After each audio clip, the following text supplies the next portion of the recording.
የውመል ቂያማ ሰዎች ወደ አላህ ይሰበሰባሉ ሑፋተን ባዶ እግራቸውን ሆነው ዑራተን ራቁታቸውን ሆነው ጉርለን ጉርል ማለት ጀምዑ አግረሊን አግረል ማለት ሕፃን ልጅ ያልተገረዘ ማለት ሳይገረዙ ራቁታቸውን በባዶ እግር ከቀብር ተፈልፍለው ወደ አላህ ይነዳሉ። የውመል ቂያማ እኮ ሰዎች በላባቸው በሚጥለቀለቁበት ሰዓት ፀሐይ ስንዝር ቀርባ ሁሉም ነፍሲ ነፍሲ በሚባልበት ሰዓት አላህ የሚጠራቸው ሰዎች አሉ። አይነል ሙተሃቡነ ቢጀላሊ የታሉ እነዛ ለኔ ልቅዕና ብለው የተዋደዱ የታሉ ይላል አላህ። አላህ የታሉ ካላቸው ባሮች መካከል አላህ ያድርገን። አልየውመ ኡዚልሁም ፊ ዚል የውመ ላ ዚለ ኢላ ዚሊ ዛሬ የማንም ጥላ በሌለበት እኔ ጥላ ውስጥ አጣልላችኋለሁ ለኔ ብለው የተዋደዱ። የውመል ቂያማ ሰዎች ወደ አላህ ይሰበሰባሉ ሑፋተን ባዶ እግራቸውን ሆነው ዑራተን ራቁታቸውን ሆነው ጉርለን ጉርል ማለት ጀምዑ አግረሊን አግረል ማለት ሕፃን ልጅ ያልተገረዘ ማለት ሳይገረዙ ራቁታቸውን በባዶ እግር ከቀብር ተፈልፍለው ወደ አላህ ይነዳሉ። ነቢዩም አያይዘው ይችን ቁርአን አነበቡ። ከማ በደእና አወለ ኸልቅን ኑዒዱሁ የመጀመሪያውን ፍጥረት እንደፈጠርነ እንደጀመርነው እንመልሰዋለን። ዋዕደን ዓለይና ይህ በእኛ ላይ የተገባ ቀጠሮ ነው። ኢና ኩና ፋዒሊን እኛም አድራጊዎች ነን ይላል አላህ ስብሓነሁ ወተዓላ። እናታችን አይሻ ይህን ሐዲስ ከነቢያችን ስትሰማ ፈተዓጀበት ተገረመች። ቃለት ያ ረሱለላህ አንተ የአላህ መልእክተኛ አርሪጃሉ ወኒሳኡ የንظሩ ባዕዱሁም ኢላ ባዕድ ራቁታችን ስንነሳ ወንዱና ሴቱ ይተያያል እንዴ? ነቢያችን ሲመልሱ ምን አሉ? ያ አይሻቱ አንቺ አይሻ አልአምሩ አሻዱ ሚን አን የሁመሁም ዛሊክ አይ ነገሩ ከመተያየት ከሚያስጨንቃቸው በላይ ተጨባጭ ውስጥ ነው ያሉ። ማንን ማን ያያል ብለሽ ነው? ሁሉ በራሱ ጉዳይ ቢዚ ነው። የውመኢዝን የውመል ቂያማ የፊሩ ልመርኡ ሚን አኺህ ወንድም ከወንድሙ የሚሸሽበት እኮ ነው። ለምን?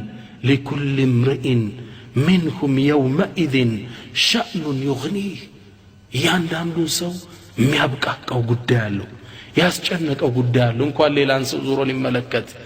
የውመል ቂያማ እኮ ሰዎች በላባቸው በሚጥለቀለቁበት ሰዓት ፀሐይ ስንዝር ቀርባ ሁሉም ነፍሲ ነፍሲ በሚባልበት ሰዓት አላህ የሚጠራቸው ሰዎች አሉ።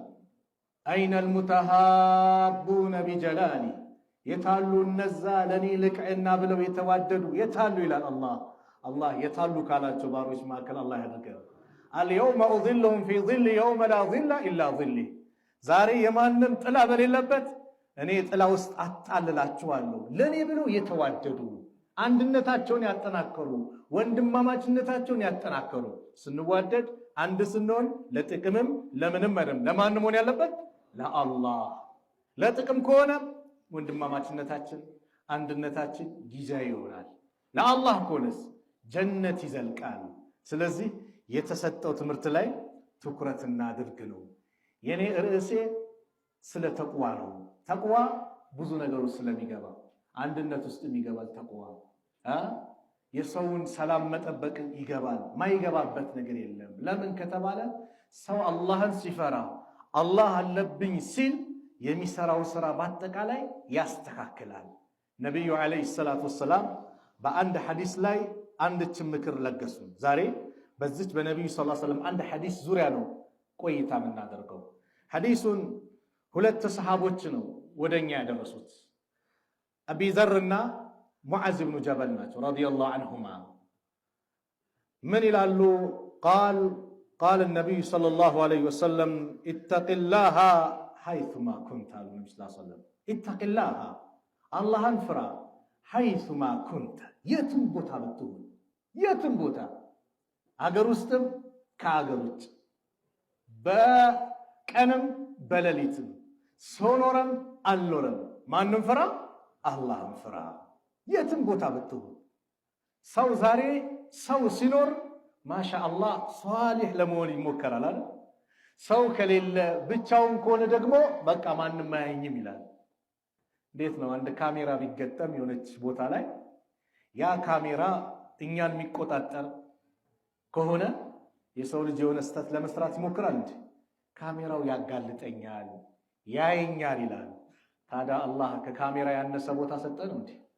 አላህ አይመለከትም እንዴ? አለም ያዕለም ቢአን አላህ ያው እንደው ሰው አላህ እንደሚመለከተው አያውቅም? አላህ ያያል። ለአላህ ቀኑም ሌሊቱም እኩል ነው ላ እኛ በጨለማ የሆነ እይታችን ይጋረድብናል፣ በደንብ ላንመለከት እንችላለን። ቀን ሲሆን ሰውን በደንብ ነገሮችን በደንብ እናያለን። እይታችን የሆነች ርቀት ነው። ከዛ ርቀት በኋላ ምን እንደሆነ አናውቅም። አላህ ግን እያንዳንዱን ነገር የሚቆጣጠር ጌታ ነው። ስለዚህ ምናሉ ነቢዩ ሰለላሁ ዐለይሂ ወሰለም ኢተቂላሃ ሐይሱማ ኩንተ፣ አላህን ፍራ የትም ቦታ ብትሆን። ይሄ ማለት ምንድነው?